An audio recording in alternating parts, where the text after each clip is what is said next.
Hello everyone, আজকে রান্না করেছি কুমড়ো আলুর তরকারি। একদম নিরামিষভাবেই করেছি। দেখো, কুমড়ো, আলু, বেগুন, পটল আমি কেটে রেডি করে নিয়েছি। গাছের কুমড়ো, গাছের বেগুন। কড়াইতে তেল গরম হয়ে গেছে, জিরে আর শুকনো লঙ্কা ফোড়ন দিয়ে কিন্তু কেটে রাখা সবজিটা দিয়ে দিয়েছি। টমেটো দিয়ে দেব একটা, লবণ দিয়ে দিচ্ছি, হলুদ দিয়ে দিলাম, জিরের গুঁড়ো দিয়ে দিচ্ছি। দিয়ে কিন্তু খুব ভালো করে আমি ভাজা করব। বাদাম দিয়ে দিলাম।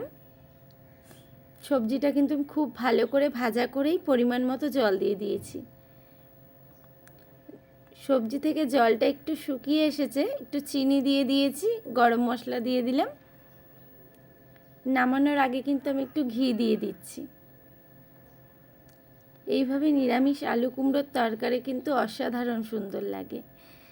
একবার বানিয়ে খেয়ে দেখো বাড়িতে, ভীষণ ভালো লাগবে।